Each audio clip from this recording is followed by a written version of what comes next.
Hello and welcome to the Runs Well podcast with me, Rick Pearson. And me, Ben Hobson. Today we're taking things off-road and talking trail running with Susie Chan. The positive vibes emit freely from Susie. Yes. And it's always a pleasure to talk to her because it's just such a nice experience. She's always very jolly. Always brings out the best chat when it comes to running. Makes you want to go for a run. Makes you want to go for an off-road run. Does. Yeah. I mean, I always, you two talk about 100 milers with such joy and such joy and passion.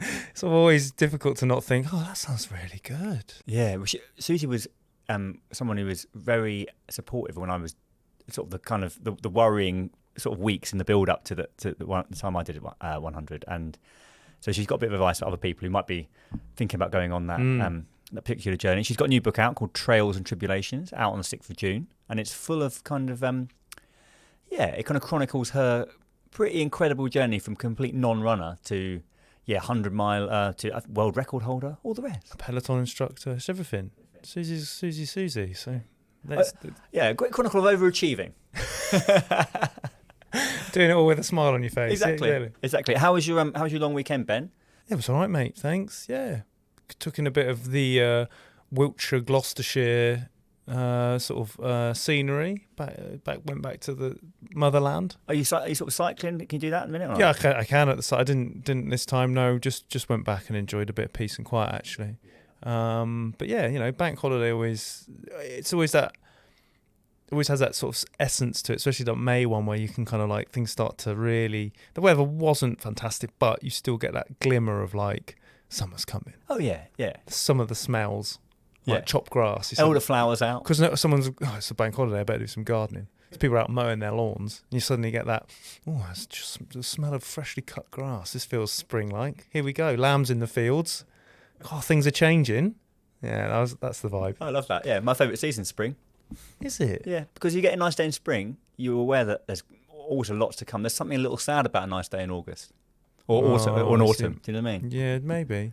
Yeah. Anyway, I was running the London Loop. Thanks for asking.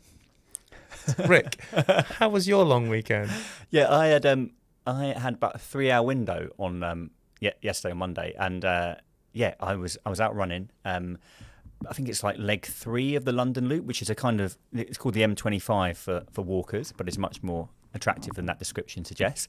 It's about 10 miles, very nice, Pettswood to Hayes. Yeah, and I mean, Susie talks a little bit about kind of local trails and how actually she's run around the world, but I think is as passionate about, running in Surrey or Hampshire. Yeah. And I feel quite similar. I mean, I haven't got the kind of running CV of Susie, but I love local sort of inside M25 running explorations. Trails. And every city has it in the UK. Yeah, I think. Like, I'm same. I think Sheffield's meant to be absolutely amazing to run around. I'm sure Manchester's the same. Like, so much of it. And I think when we talk about trail running, people can think, yeah, but I'm not in the Alps or I'm not, in California. What's the point? But actually, there's loads of good stuff on your doorstep, I think. Yeah, definitely. No, I agree. There's always a trail to be found that can take you off somewhere new and different that you've not run before, and that's why exploring local has a great sense of like achievement to it. Exactly, and very green as well. Very green indeed. All right, well let's talk to our guest of the week. Let's do it. Guest of the week. Here in the studio, guest of the week. Sometimes on the phone, could be an athlete, could be a physio, or a complete unknown. Our guest this week is an endurance runner, peloton instructor, and now author of a new book, Trails and Tribulations. She's raced in the Moroccan desert, Peruvian jungle, and Death Valley, and now she's here in the slightly less kind of hazardous environs of the Runners World podcast. So Susie Chan, welcome back to the podcast. Great to have you on. Thank you so much for having me back. Lovely to see you both. It's been a while actually, and in that interim, you've written a book called Trails and Tribulations. If you weren't busy enough. Yeah. Oh, honestly, yeah, I know. In the end, I agreed to this book a little while ago, and in my head, I think you have quite a romantic notion of what it's like to read a book. You're sitting at a desk, you've got a lovely, inspiring view. I was writing on my lap in the back of like trains and cars and things because I was so squished for time at the end there. But I have written a book, and I think because of the way I wrote it and sort of the time in which I had to write it, it literally came straight from my heart. So it's a very honest version of my running life. Did you think it would be that? Did you think when you were putting it together, there'd be like bits that I want to tell, bits that I probably won't tell, bits that I want to do like this, and then actually as you start doing it, as when we've spoken to other people who've written books, it's sort of like the floodgates open and everything just pours out, and all of a sudden you've written like this sort of like deeply sort of honest and frank version of your life. Yeah, what happened was I was sort of thinking I've got a terrible memory. By the way, I think it's partly my age and menopause, and partly I've just got a terrible memory, and I can only remember like bits and pieces. I think when you think back to some of your races, you can only remember like maybe one or two things and the end or whatever. And I thought, I don't know how I'm going to write all this. I can't really remember much. And then something happens when you start writing. It starts unlocking other thoughts. And then I was looking at photos and I started chatting to people, and I didn't really know where to start. I think that's the hardest thing writing a book. So I started somewhere in the middle. And in the end, it was actually the chapters came relatively easy. The stories came relatively easily because I've met so many people along the way. And now I reflected, have found myself in some very peculiar places doing some quite unusual things.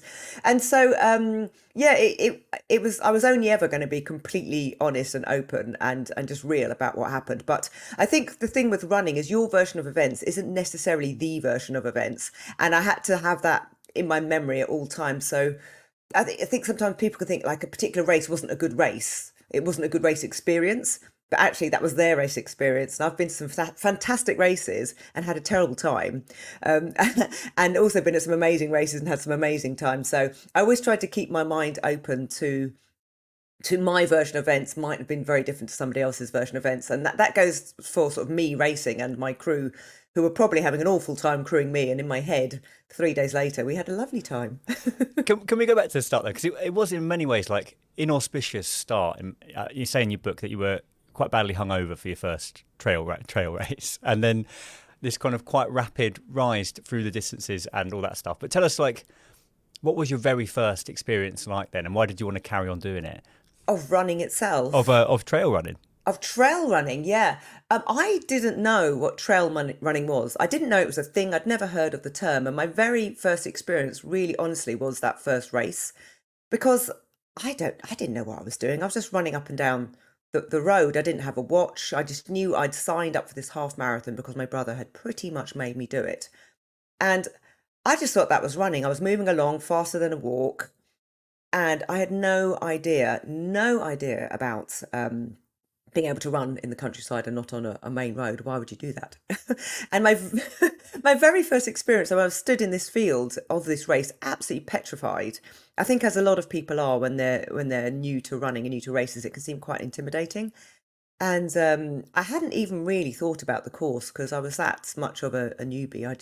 I was just very much just worried about what I seemed to be wearing compared to everybody else, and they all looked very professional. And then somebody leant over and said, "Oh, do you like trail running?" And I was like, "What's trail running?" And they looked at me like I was joking, and I wasn't joking. And I found out subsequently that it just means not running on a road and through the trees. And genuinely, I absolutely loved it. I think it was something so, it was just so, it's just so different from running up and down the roads. And I had no idea that I lived actually amongst some beautiful trails. At the time, I lived in Farnham in Surrey, and there's just so many beautiful places to run. I'm not going to lie, it did hurt because it wasn't flat.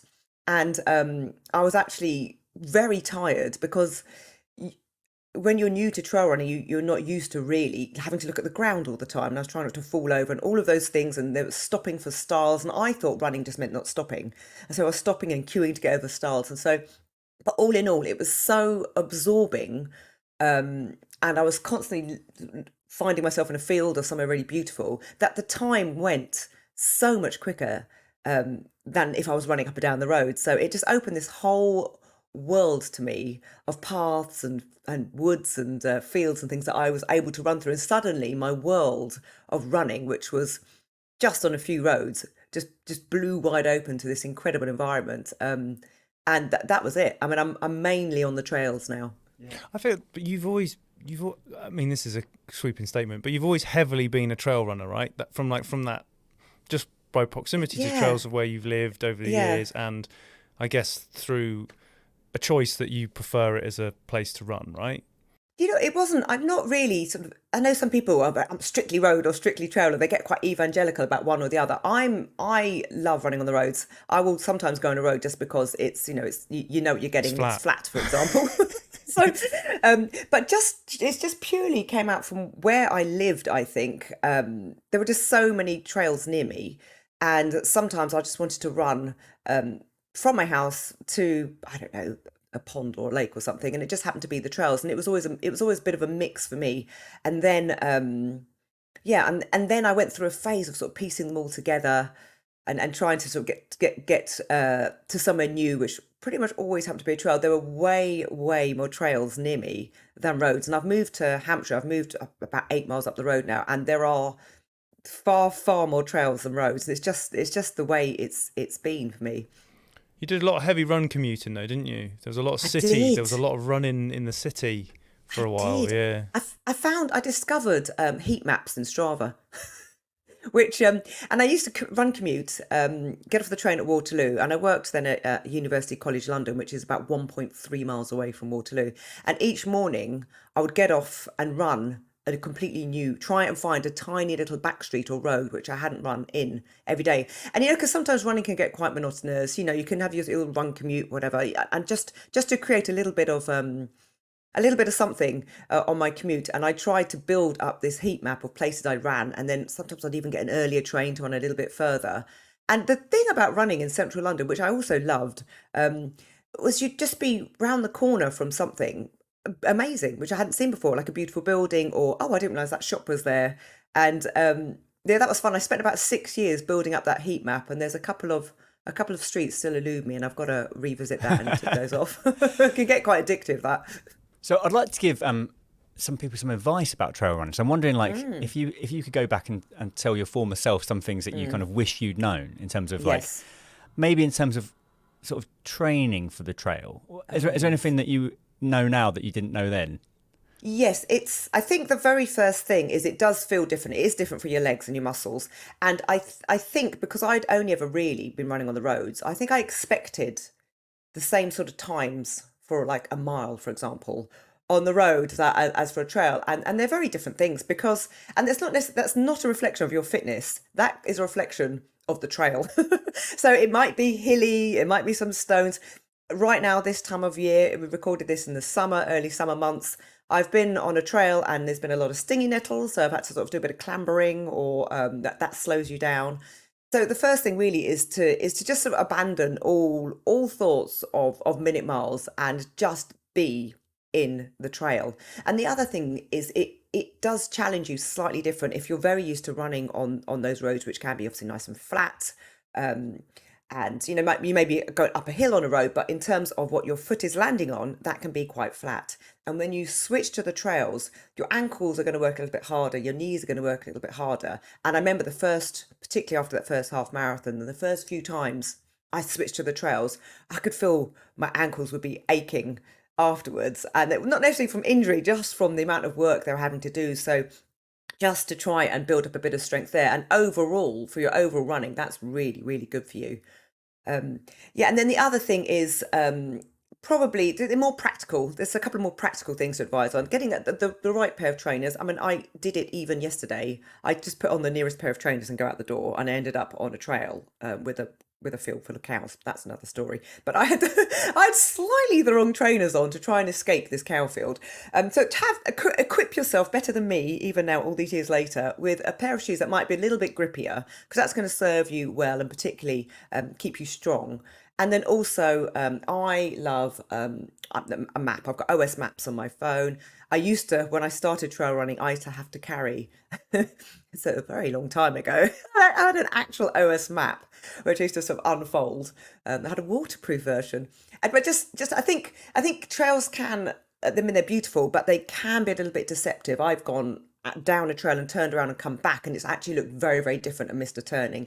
So make sure you've got a rough route in mind and you are slightly familiar with it, or buddy up with somebody. But there's ways in which you can do that. I mean, I'm a bit old fashioned. People can put routes on their watches, all sorts of things like that. So have a little route in mind, I think, is probably a good tip too. I mean, that's good.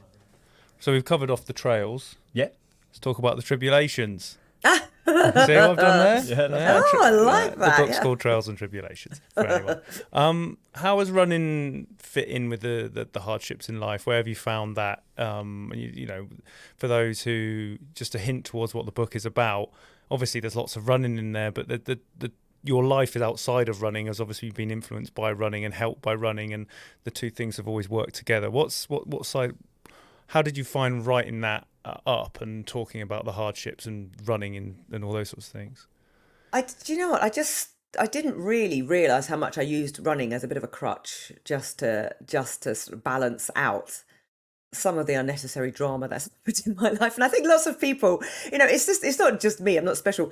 Everybody has moments in their life which are a little bit more difficult, perhaps, or something's a bit tougher, or for whatever reason. And I didn't really realize how much I relied on running just to keep things calm and as a sort of as something very steadying. And I think probably the moment where it really did occur to me was when I got cancer back in, when was it, 2018?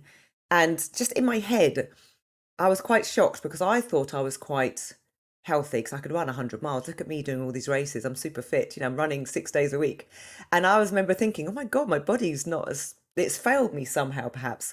And it wasn't until I completed a sequence of races quite quickly after treatment. I did a half marathon, I think about 2 weeks afterwards, after having quite a big operation, 2 operations. I didn't even know if I was going to finish. All I knew is that I wanted to sort of get out back running again, and I happened to have this race, and I'll start and maybe I'll just stop halfway through to see what happens. And actually what happened was I did this half marathon. I think it was a Vitality big half, and I would start off really slow and steady, and of course the crowds were all cheering, and you know what the running community is like, it's so enabling. And I sort of just, with each mile, I just felt happier and happier to be able to move and just to be part of it. And then finished the race, and then I think, was it maybe about 3-4 weeks later, I went to do the Marathon des Sables, and then about 4 weeks later after that did quite a tough 100-miler in Florida. And then after that thought maybe I need to have a little rest. I think I was sort of getting something out of my system. I think maybe I was proving to myself that I'm actually fit and healthy and I'm okay, and this thing which I love so much I can still do.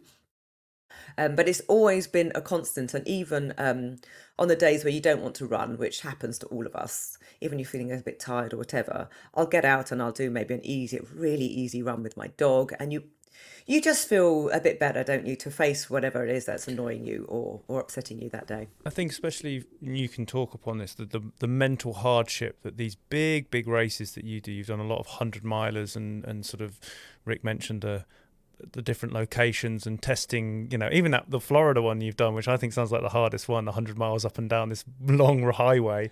I mean, that surely helps as well, right? You're building up this sense of ability. You're looking at what you can do, and then you achieve, that then feeds into like dealing with the hard stuff. Yeah, I mean, it is a bit of a, isn't it? Running is a bit of a sort of, I don't know, what's the word? It's a bit of a reflection of life, isn't it? You could use it very literally. Just like you can break it down. You can break down things which are difficult in life. You can break them down to small achievable chunks, like what can you do today, what can you do next week, or you can think about getting through and getting to the other side. So I often use the tools which I've picked up from running over the years to help me in difficult times. But yeah, it's particularly in races, I do go to a certain space in my head which I've never really had to reach in normal life. Thank goodness, because sometimes I'll be feeling absolutely exhausted, desperate, tired, and like I've just had enough. And yet I find a little something within me to be able to keep going. And that's not just me. That's all people who've taken on a race have felt this. Some of my most difficult moments have been, I don't know, 2 miles into a 5K where I hate everything. I don't know if I could do this. It's exactly that feeling. Yeah. It's exactly the same feeling. Doesn't matter how whatever the distance, and just being able to sort of push through that moment of doubt or that moment of toughness and completing it. So whatever that little ingredient is, which every runner has within them, whatever they, sometimes they might not even want to go for the run, but they get out the door. That's all you need to be able to be a success at running. And that also is all you need, that little tiny kernel of belief or whatever it is, of being able to just take it on, is all you need when things can get a little bit tough in your own personal life too. It's the same ingredient. It's the same ingredient. It's time for an advert. And now back to the podcast. You're seemingly like someone who's always been comfortable taking on a big challenge, Susie. So like, a lot of people, are really happy running and they'll do the half or whatever, and that's great. But you've been drawn to these like world records, huge challenges. What is the appeal of those things for you, and what advice might you have to anyone else who's like maybe thinking about an ambitious goal but might be slightly nervous about it? Don't worry about it. It's only running. It's only running, right. isn't it? Yeah. It is only running. Yeah. And what's the worst that could happen? You don't finish. I very recently, a couple of weeks ago, had one of the worst races of my life. It was awful. I had a bit of a meltdown in the middle, and I was sitting down a lot, which I don't do. I was just like, oh, do you know what? I'm just gonna have a little sit down. And then once I started sitting down, that was it. I finished the race. It was a bit of a chore, but I got it done. No one cares. No one cares that I've taken a very, very long time to finish this race. I would say it is better to give it a go and gain whatever experience you can gain from that. So don't be frightened of failure. It's part of running. The running journey. Everybody knows if you run, every single race that you do, it's not going to be a roaring success. You're not going to get faster. You're not going to keep getting those PBs, because that's not how running works. And in fact, if you reflect on the races or events, or even just if you don't do races, the runs that you've had, I don't know, what is it, 1 in 7, 1 in 10, 1 in 15 is brilliant. And the rest of them are quite average. And then some of them are quite awful. But it's that one brilliant one that keeps you going. So if you just accept that is the way it is, then races become much, much less daunting. Like, it's okay to be, I'm mediocre. We all know this. I'm bang average. I'm not, like, I do these really, really long races, but I am very average at them. And that's fine. I'm happy with that. I'm still doing the thing, aren't I? I'm still doing the thing which is challenging for me. Yeah, totally. Yeah, completely. I think that's great. That's great advice. Yeah. So just don't be intimidated by it, I would say. I think that's lovely, especially as someone who's of your profile, and I say this, in your presence online has always been very positive and has grown massively over the years, and you're now obviously a Peloton instructor and you have that sort of presence within the running world. And I do think, have you ever felt pressure to perform more in one sense? Has people been like, oh, I thought you were faster, or said, commented on things and you'd be like, no, I'm not, or have you... I think so. I think there's some people that go, oh, I follow her on Strava, and they'll be like, oh. Oh, she's just running around in like a 9:20-minute mile for 5 miles. Like, yeah, I think I've been through that and came out the other side. I did go through a phase, and this was actually a little while ago, and it did take me quite a bit of work to get over it. I think when you start running, everything's amazing. Obviously, you're going to hit PBs because you're new at running. And then I went through a phase where I wasn't the fastest. I wasn't smashing any club records. However, I could hold my own in a 10K amongst my peers. Not super fast, but I'll be pretty pleased when I looked at my stats. And then, of course, what happens is I got a little bit older, I got a little bit slower. And then I went through this whole phase where it was quite tough. I was getting annoyed that I couldn't just go out and bang out a sub 3:30 marathon on no training. Like, it was difficult. I had to really fight if I wanted to get anything sort of vaguely under, I don't know, 44 minutes for a 10K. And it started to upset me. And then it got to the point where I was like, oh, I don't know if I want to go out and run today. And then I had to do a bit of self-reflection. It takes time to realise that genuinely no one cares about my race results. I'm not in the Olympics. Do you know what I mean? I'm not representing Team GB. And actually, I'd sort of removed myself from the reason why I loved running. And I loved running just to be out there with my friends, just to actually be part of the community, which is so enabling. And I sort of lost touch with it. And so I just reconnected with the reason why I love running. And the second you stop caring or not concern yourself with what people think about your minute miles, it is the most wonderful, freeing thing. So I'd say to anybody that does get a little bit worried what people think about them on Strava, have a look at my Strava, that'll cheer you up. but just it doesn't matter. It's okay. You're moving. You're still moving. Like, so many people aren't able to, don't have running in their life. And aren't we lucky to be able to get out there and run. But I did go through a phase where I felt a little bit of pressure just to try and keep being as fast, and it's impossible. Don't worry about it. Good. Right. Can we talk about? I think you're probably most famous for probably marathons are, but also like 100 milers. So like the allure of the 100 mile, which is obviously getting more and more popular. They are, aren't they? Yeah. They're Aren't they? doing them. I know. Come on. They're the new marathon. That's what I'm saying. Are they? Well, Gotta not quite yet. But what is if someone was listening to this and was like, oh, I quite fancy 100 miler, but it does seem a little bit of an insane distance to yeah. What advice have you got? I mean, let's be really honest. 100 miles is a very, very long way, and I know we probably hang around people who normalise it. It's not normal. Yeah. Well, I'm sitting talking to two people who've done it, and I've never not done. And I'm normal. not. Doesn't float my boat at all. Well, you've got to want to. People would nagged me. I didn't go straight into it.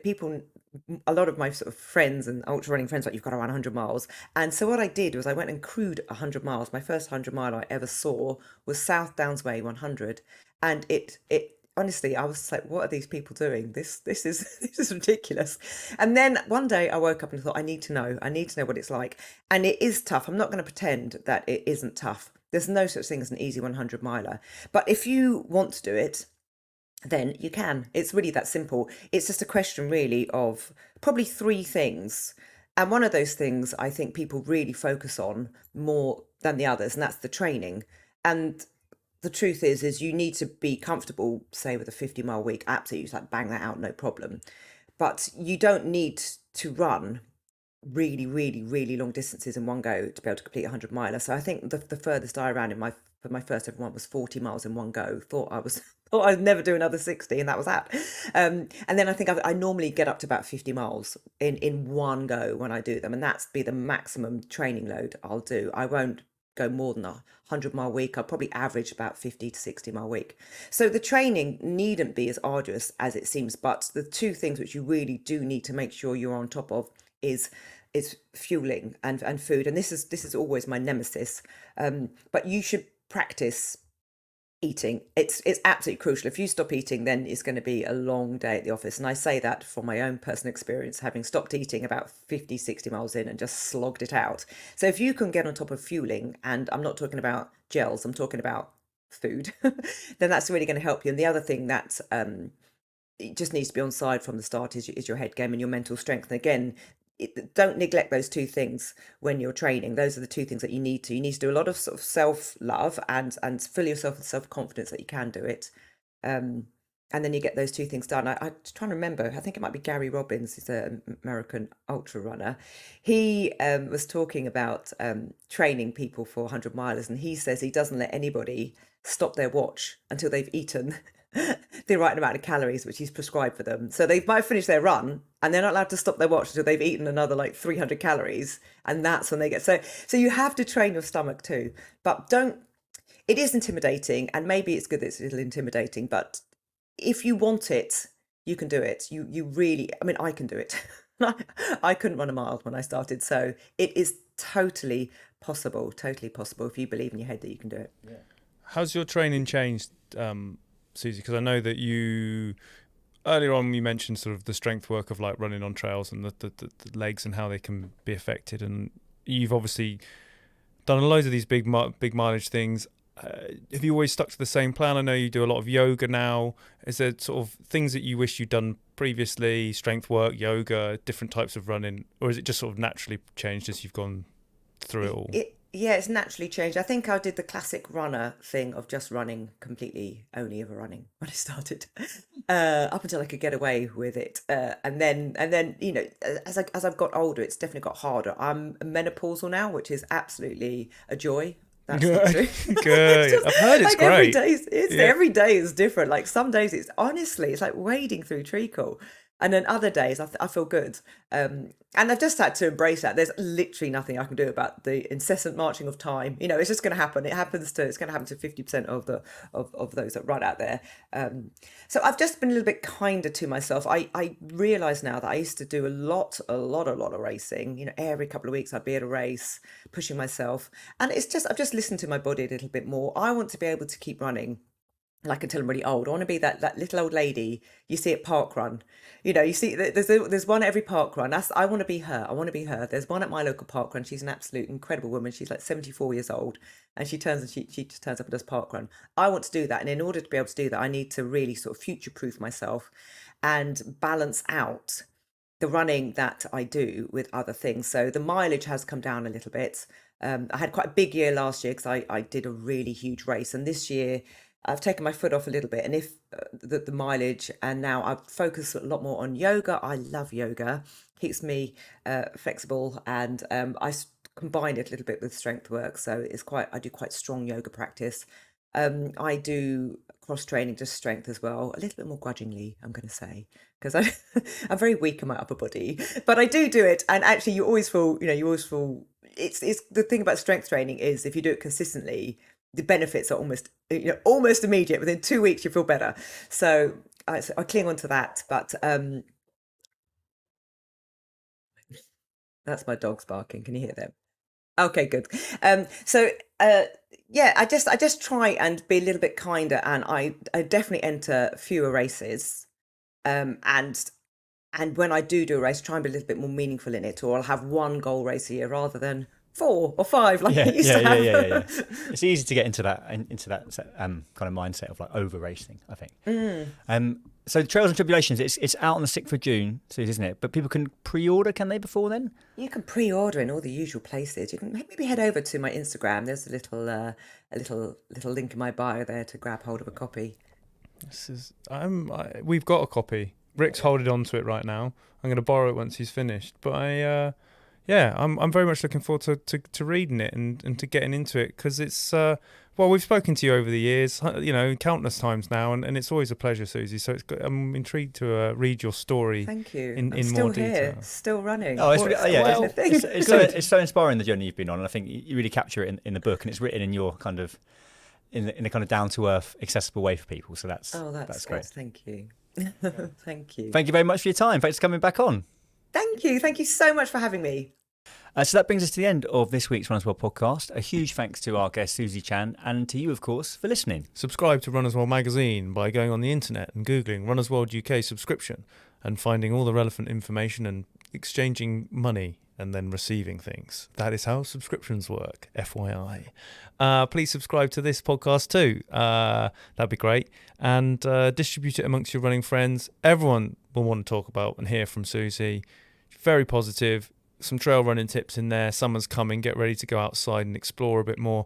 Listen to what Susie says. You'll have a great time. So thank you for listening, and you will hear from us next week.